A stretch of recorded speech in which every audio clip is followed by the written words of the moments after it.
প্রিয় দর্শক, জানিয়ে দেব আমাদের হাতে থাকা সর্বশেষ আপডেট, আন্তর্জাতিক বাংলা খবর।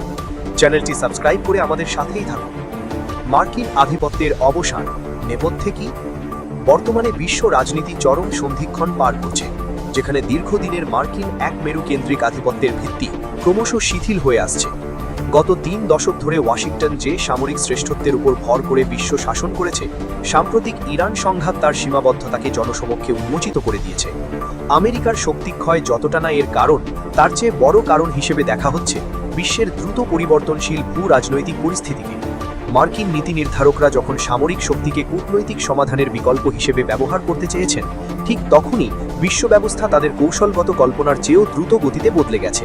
ঐতিহাসিকভাবে দেখা যায় যে কোনো মহাশক্তিধর রাষ্ট্র কেবল একটি পরাজয়ে ভেঙে পড়ে না, বরং যখন তারা সামরিক সামর্থ্যকে কৌশলগত প্রজ্ঞা বলে ভুল করে বসে, তখন থেকেই তাদের পতন শুরু হয়।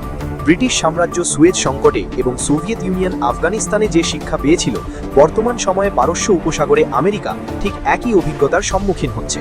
ওয়াশিংটনের নীতি নির্ধারকরা বারবার মনে করেছেন যে ইরানকে চরম চাপের মুখে রাখলে তারা নতি স্বীকার করবে, কিন্তু বাস্তবে এই অব্যাহত চাপ তেহরানকে উল্টো মানিয়ে নিতে এবং প্রতিরোধের নতুন পথ খুঁজতে উৎসাহিত করেছে। মার্কিন এই কৌশলগত স্থবিরতার সুযোগে বিশ্বজুড়ে বহুমুখী শক্তির উত্থান এখন আর কেবল তাত্ত্বিক আলোচনা নয়, বরং রূঢ় বাস্তবে পরিণত হয়েছে। আমেরিকার ইরাক যুদ্ধ বা অন্যান্য সামরিক হঠকারিতা যখন ট্রিলিয়ন ট্রিলিয়ন ডলার ব্যয় করছিল, সেই সময়ে চীন অত্যন্ত সুকৌশলে তার উৎপাদন ক্ষমতা, প্রযুক্তি এবং বৈশ্বিক অবকাঠামো প্রভাব বৃদ্ধি করেছে।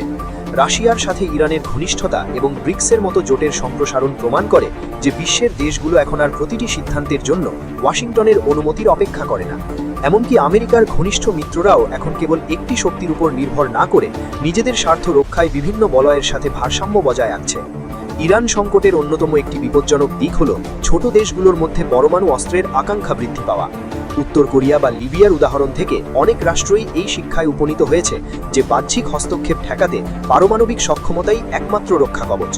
আমেরিকার জবরদস্তিমূলক কূটনীতি এই ধারণাকে আরও বদ্ধমূল করছে যে আন্তর্জাতিক আইন শেষ পর্যন্ত সার্বভৌমত্বের গ্যারান্টি দিতে পারে না। এর ফলে বিশ্বজুড়ে পরমাণু নিরস্ত্রীকরণের বদলে প্রতিযোগিতামূলক অস্ত্রসজ্জার একটি অন্তহীন চক্র তৈরি হওয়ার ঝুঁকি বাড়ছে, যা সামগ্রিক স্থিতিশীলতাকে হুমকির মুখে ফেলছে।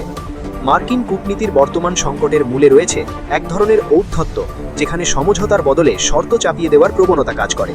ইরানের সাথে হওয়া JCPOA চুক্তিটি ত্রুটিপূর্ণ হলেও তা অন্তত আলোচনার একটি পথ খুলে দিয়েছিল, কিন্তু অভ্যন্তরীণ রাজনৈতিক স্বার্থে সেই চুক্তি থেকে সরে আসা আমেরিকার বিশ্বস্ততাকে প্রশ্নের মুখে ঠেলে দিয়েছে। বর্তমান বৈশ্বিক পরিস্থিতিতে চীন ও রাশিয়ার মতো প্রভাবশালীদের বাদ দিয়ে এককভাবে কোনো টেকসই সমাধান সম্ভব নয়। কূটনীতিতে বিনয় এবং পারস্পরিক স্বার্থের স্বীকৃতি ছাড়া বহুমুখী বিশ্বে নেতৃত্ব টিকিয়ে রাখা অসম্ভব হয়ে দাঁড়িয়েছে। অর্থনৈতিক দিক থেকেও আমেরিকার একচ্ছত্র নিয়ন্ত্রণ চ্যালেঞ্জের মুখে পড়ছে। পেট্রো ইউয়ানের উত্থান এবং ডলারের বিকল্প সন্ধানের যে প্রবণতা শুরু হয়েছে, তা দীর্ঘমেয়াদে আমেরিকার স্যাংশন বা নিষেধাজ্ঞার কার্যকারিতাকে কমিয়ে দিচ্ছে। তেহরানের ওপর দশকের পর দশক নিষেধাজ্ঞা আরোপ করার ফলে তারা পূর্বমুখী অর্থনীতির দিকে ঝুঁকেছে এবং চীনের জন্য একটি বড় বাজার হিসেবে আবির্ভূত হয়েছে। এই অর্থনৈতিক বৈচিত্র্য আমেরিকার হাতে থাকা অন্যতম শক্তিশালী অস্ত্র আর্থিক অবরোধকে ভোঁতা করে দিচ্ছে, যা বৈশ্বিক বাণিজ্যে আমেরিকার লিভারেজ কমিয়ে দিচ্ছে। বর্তমান প্রেক্ষাপটে আমেরিকার জন্য সবচেয়ে বড় চ্যালেঞ্জ হলো কোনো শত্রুকে পরাজিত করা নয়, বরং বিশ্বের পরিবর্তনকে স্বীকার করে নিয়ে নিজের অবস্থানকে পুনর্নির্ধারণ করা। সাম্রাজ্যগুলি সাধারণত মনে করে যে শক্তি প্রদর্শনেই তাদের বিশ্বস্ততা টিকে থাকে, কিন্তু ইতিহাস বলে প্রকৃত বিশ্বস্ততা আসে বিচার বুদ্ধি এবং বিচক্ষণতার মাধ্যমে। আমেরিকা এখনও প্রযুক্তি, সংস্কৃতি এবং সামরিক শক্তিতে অতুলনীয় সুবিধার অধিকারী, কিন্তু পরিমিতিহীন শক্তি প্রয়োগ শেষ পর্যন্ত আত্মঘাতী হিসেবেই প্রমাণিত হয়। বিশ্বের সীমা এবং নিজের সামর্থ্যের সীমাবদ্ধতা যারা দ্রুত বুঝতে পারে, তারাই ইতিহাসে সফলভাবে টিকে থাকে। এদিকে ইরান যুদ্ধের প্রভাবে চীনের জ্বালানি আমদানি হ্রাস। ইরান যুদ্ধের প্রভাবে টালমাটাল বৈশ্বিক জ্বালানি বাজার। হরমুজ প্রণালী দিয়ে তেল ও গ্যাস পরিবহন প্রায় বন্ধ হয়ে যাওয়ায় বৈশ্বিক বাজারে চলছে অস্থিরতা। এর ফলে মধ্যপ্রাচ্য থেকে জ্বালানি সরবরাহ ব্যাহত হওয়ায় চীনে জ্বালানি আমদানি কমেছে।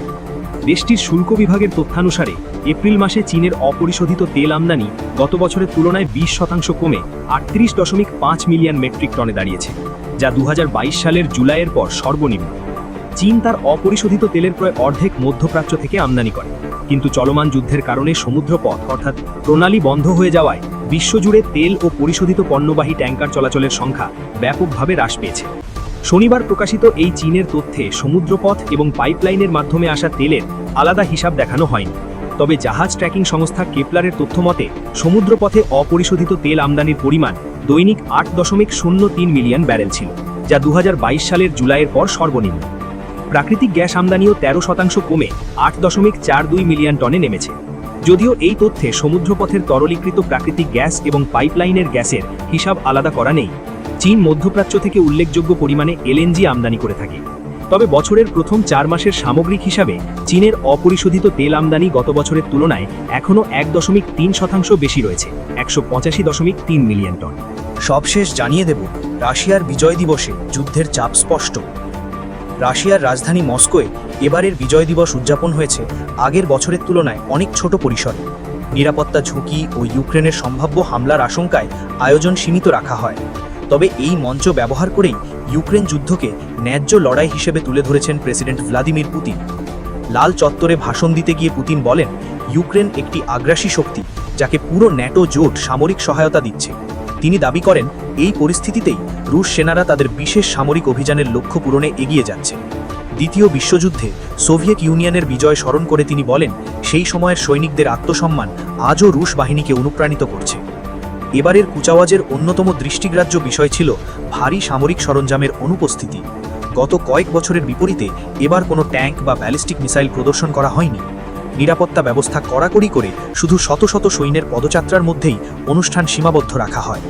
উৎসবের আগে যুক্তরাষ্ট্রের ঘোষণায় রাশিয়া ও ইউক্রেন 3 দিনের একটি যুদ্ধবিরতিতে সম্মত হয়েছিল।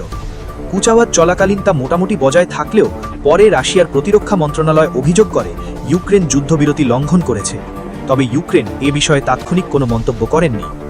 অনুষ্ঠানে বেলারুসের প্রেসিডেন্ট আলেকজান্ডার লুকাশেঙ্কো, মালয়েশিয়ার রাজা সুলতান ইব্রাহিম ও উজবেকিস্তানের প্রেসিডেন্ট শাফকাত মির্জিয়োয়েভ সহ কয়েকজন বিদেশি নেতা উপস্থিত ছিলেন। তবে আগের বছরের তুলনায় অংশগ্রহণকারী বিশ্ব নেতার সংখ্যা ছিল কম। অনুষ্ঠান শেষে পুতিন অজানা শহীদ সৈনিকদের স্মৃতিস্তম্ভে ফুল দেন এবং পরে ক্রেমলিনে সংবর্ধনায় যোগ দেন। বিশ্লেষকরা বলছেন, এবারের সীমিত আয়োজন রাশিয়ার যুদ্ধ পরিস্থিতি, নিরাপত্তা উদ্বেগ এবং সামরিক চাপের বাস্তব চিত্রই তুলে ধরেছে।